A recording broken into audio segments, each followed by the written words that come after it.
शालेय साहित्य खरेदीचं योग्य ठिकाण आलंय आपल्या शहरात। डोक्यालिटी घेऊन येत आहे भव्य शैक्षणिक साहित्य आणि विक्री प्रदर्शन। सर्व नामांकित कंपन्यांच्या वस्तूंवर मिळवा थेट 10 ते 60% सूट। यामध्ये school bag, compass, pen, pencil, tiffin, वही, वॉटर बॉटल, मुलींसाठी उत्कृष्ट बॅग, स्टडी टेबल तसंच शाळेसाठी लागणारं सर्व साहित्य एकाच छताखाली मिळण्याचं ठिकाण म्हणजे डोक्यालिटी प्रदर्शन। कालावधी 20 मे ते 25 जून 2025। ठिकाण वेद भवन आणि सिंधी पंचायत इचलकरंजी आणि जयसिंगपूरसाठी दी मर्चंट असोसिएशन गल्ली नंबर 9। अधिक माहितीसाठी संपर्क 70 30 54 45 67। तर मग चुकू नका ही संधी। चला वेद भवन आणि सिंधी पंचायत इथं।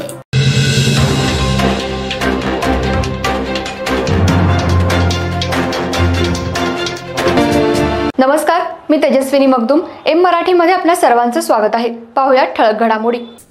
इचलकरंजी शहरातल्या एका युवकाची एका युवतीनं गुंतवणुकीतून जादा परताव्याचं आमिष दाखवून 42,43,206 रुपयांची फसवणूक केल्याप्रकरणी श्रेया जैन या महिलेवर शिवाजीनगर पोलीस ठाण्यात गुन्हा दाखल करण्यात आलाय। या प्रकरणी धनंजय केरबा ठिगळे वय 40 राहणार गुरुकंदनगर यांनी फिर्याद दिली आहे। इचलकरंजी शहरात फेसबुक आणि इंस्टाग्रामच्या माध्यमातून श्रेया जैन या महिलेनं फिर्यादी धनंजय ठिगळे यांच्याशी ओळख केली। तिनं सोशल मीडियावरून +500 या कंपनीची माहिती देत गुंतवणुकीचे पर्याय सुचवत जादा परतावा मिळवून देण्याचा आमिष दाखवत एक लिंक पाठवून रजिस्ट्रेशन करायला सांगितलं।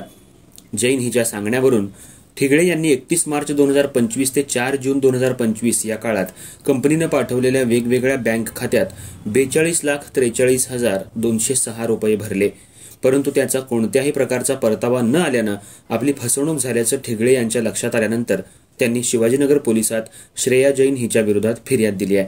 अधिक तपास शिवाजीनगर पोलीस करतायत।